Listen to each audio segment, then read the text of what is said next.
Today we have updates on a new horror film from producer Jordan Peele, a new The Lord of the Rings movie, a Poppy's Playtime film, and In a Violent Nature. Yeah, you heard me, The Lord of the Rings, a fantasy film. Old Jake is gonna talk about whatever the heck I want on this page moving forward, and there's nothing you can do to stop me. Well, you could not watch the videos and that would make me sad. Don't do that, please. Please keep watching these so I can feed my cats. Anyways, let's get into it.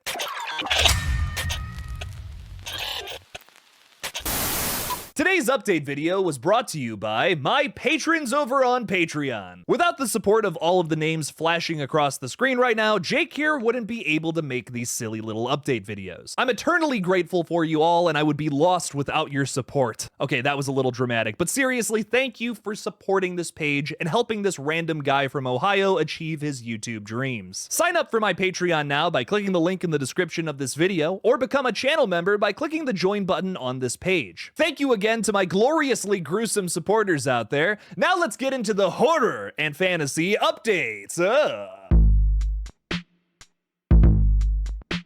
While we continue to wait for the fourth film from director Jordan Peele, his production company Monkey Paw has a new movie coming out in 2025 that has absolutely piqued my interest. Originally titled Goat, the new sports-oriented horror film from Monkey Paw Productions is titled Him. We don't know too many details about the plot, except that it will focus on a promising young athlete who is invited to train with a team's retiring star. The film is being described as a bloody, chilling journey into the inner sanctum of fame, power, and the pursuit of excellence at any cost. It comes from director Justin Tipping, and the cast includes Marlon Wayans, Julia Fox, and Tim Heidecker. I absolutely love Monkey Paw movies, especially the ones that Jordan Peele directs, but this one sounds so unique. I love the idea of incorporating horror elements into a sports movie. I mean, think about it. Sports films are usually so triumphant. It's about like the team winning the big game. What if we were to showcase the darker side to sports? That is something that's very real. I've only been on this earth for 25 plus years, but I've heard some crazy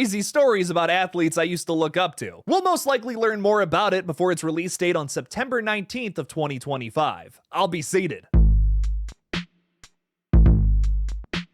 Rarely do I whip out these forsaken words as a film critic, but the Lord of the Rings trilogy from Peter Jackson is, in my opinion, the best film trilogy ever made. Bar none. No other film trilogy has the attention to detail that all three of Peter Jackson's Lord of the Rings movies have. I've spent countless hours of my life watching the behind-the-scenes featurettes and vibing out to Howard Shore's beautiful score in the car. That original trilogy is my favorite of all time. Nothing even comes close. Now it has been announced that Peter Jackson, as well as his creative partners Fran Walsh and Philippa Boyens, are set to produce a new movie based on the character of Gollum. The project is currently in early stages of development, and Peter Jackson is said to be involved with every step of the way. I don't think that Peter will be ghosted by the creative team this time around, like what happened in the past. Last time that happened, it was an absolute disaster. The new film will focus on Andy Serkis's iconic character Gollum, who is also directing the upcoming feature. Talking about the new feature, Peter Jackson stated, "It is an honor and a privilege to travel back to Middle-earth with our good friend and collaborator Andy Serkis, who has unfinished business with that stinker Gollum. As a lifelong fan of Professor Tolkien's vast mythology, we are proud to be working with Mike DeLuca, Pam Abdi, and the entire team at Warner Bros. On another epic adventure." Serkis adds, "Yes, precious." That must have been really disappointing. I can't do the voice. I'm so sorry. "The time has come once more to venture into the unknown with my dear friends, the extraordinary and incomparable guardians of Middle-earth, Peter, Fran, and Philippa. With Mike and Pam and the Warner Bros. Team on the quest as well, alongside Weta and our filmmaking family in New Zealand, it's just all too delicious." There has been some unfortunate drama revolving the upcoming Lord of the Rings film, though, that thankfully has now been resolved.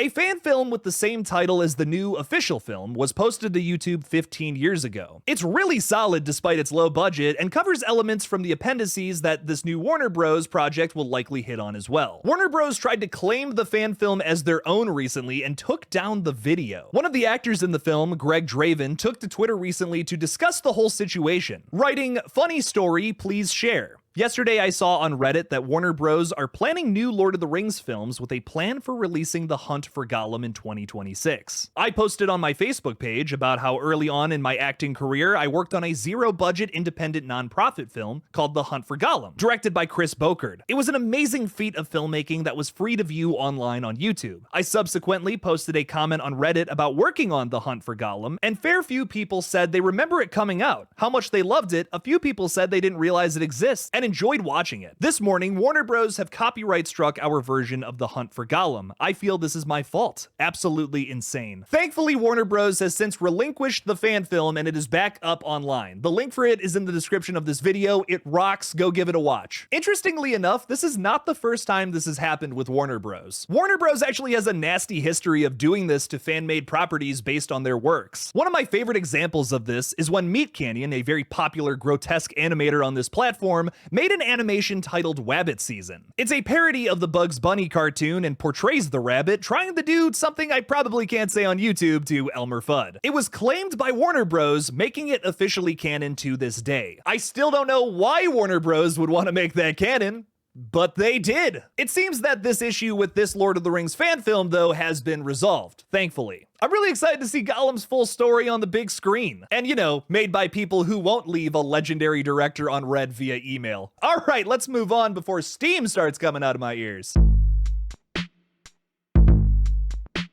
It's no surprise that after Five Nights at Freddy's became the most successful film in Blumhouse history, $291 million at the box office, that one of its biggest competitors would also be getting the film adaptation treatment as well. That is, of course, Poppy Playtime. THR reported yesterday, beating out several competitive offers, Legendary has closed an aggressive deal with Mob Entertainment to develop and produce a live-action feature adaptation of Poppy Playtime, a horror video game featuring the toy-turned-monster. The popular horror video game is described as featuring shades of Willy Wonka, Toy Story, and Gremlins. The first-person video game sees the player acting as a former employee of a faded toy brand, who thanks to a cryptic letter is drawn back to an abandoned facility, only to quickly discover it has become home to a host of toys, including Huggy Wuggy, Mommy Longlegs, and Catnap, that have taken on a life of their own. Players have to decipher clues, solve puzzles, and use gadgets to unravel the mystery and get out alive. The children's horror game has 40 million players across multiple platforms and sells merch almost as well as Freddy Fazbear does. In this golden age of video game cinema, of course studios are looking to produce a film adaptation of this. Come on now. Almost $300 million in worldwide gross sounds pretty damn good from a horror movie. Damn! I mean, Blumhouse can basically do whatever they want for the next couple of years as long as they make Five Nights at Freddy's fans happy with this new trilogy that's coming out. Must be nice, Jason. It must be nice. I'm hoping that Legendary takes a different approach than Blumhouse did with this upcoming movie and makes the toys actually scary, opposed to building blanket forts with the people that they're trying to kill. Legendary has a pretty awesome horror catalog, so I'm expecting this to be pretty good and better than the Five Nights at Freddy's movie. We could always use more good gateway horror.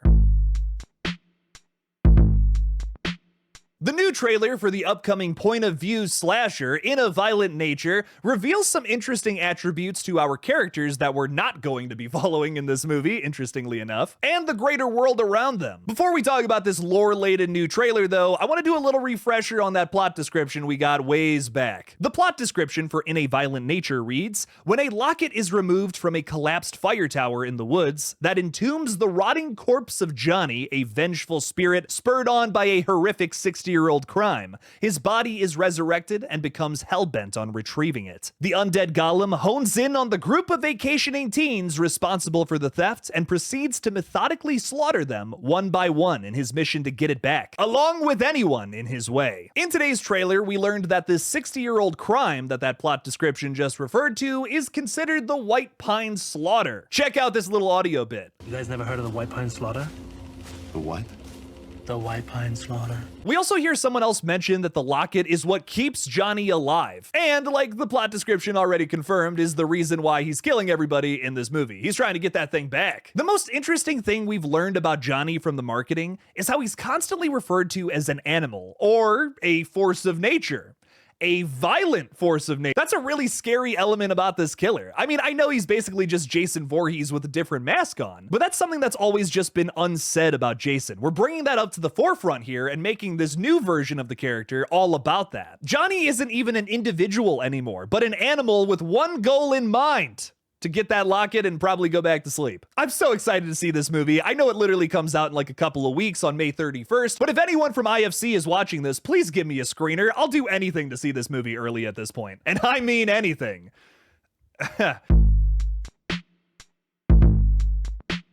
Whoa. I changed my outfit and my skincare routine just in 3 seconds? That's crazy. The magic of editing. Over the weekend, 28 Years Later got a release date for next summer. Let's talk a little bit about that. 28 Years Later, the first film in a new zombie trilogy, will release on June 20th of 2025. I have talked a lot about 28 Years Later on this page recently because I am very excited for it. We have been left on a cliffhanger since 2007 in this franchise that is finally getting answered with 3 new movies. And now we know that the answer to that cliffhanger is coming to us on June 20th of next year. So yes, we do have to wait a year, but in the meantime, we have a lot of movies to be excited about, like the entire Strangers trilogy, In a Violent Nature, Cuckoo, Long Legs, oh my god, the list goes on. Alien Romulus?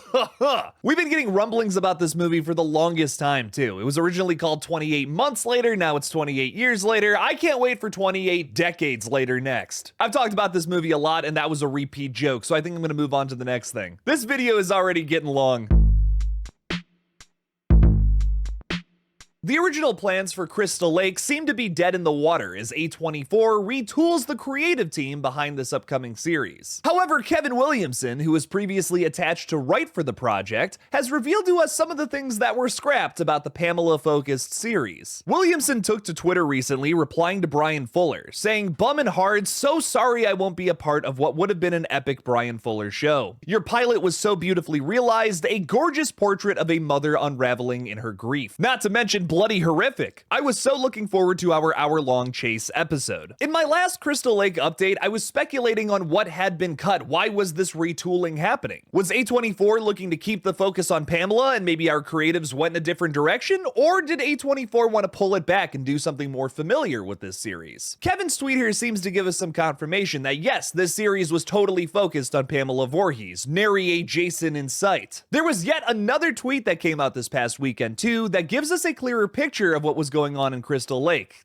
Again, Vincenzo Natali, director of Cube, Splice, and multiple episodes of Brian Fuller's Hannibal series, took to Twitter to give his thoughts on this retooling as well. He says, "I have read the first 2 episodes. Brian Fuller's Crystal Lake was well on its way to becoming another Hannibal-level reinvention that was simultaneously beautiful, sad, poetic, funny, and horrifying. I mourn its passing." I have some mixed feelings about this entire situation. I don't know if it was the right choice from A24 to just nuke this entire series, but rather to just let something else from the Friday the 13th franchise come about first. My argument since 2022, since this show got announced, was that I like the idea of doing a whole show focused on Pamela Voorhees, a killer whose backstory is pretty vague at the moment, especially compared to Jason from this franchise. But franchise fans have not seen something familiar since 2009. That's 15 years now. I feel like because this concept strays so far from what Friday fans were expecting, it might not have really hooked them. The series seems to be focused on the downward spiral of grieving mother Pamela Voorhees. It makes even more sense why Kevin Williamson was writing for this one, considering that one of his ghost faces is an exact one-to-one copy with her. Not to mention the horror trivia question that Casey Becker at the beginning of Scream gets wrong. Name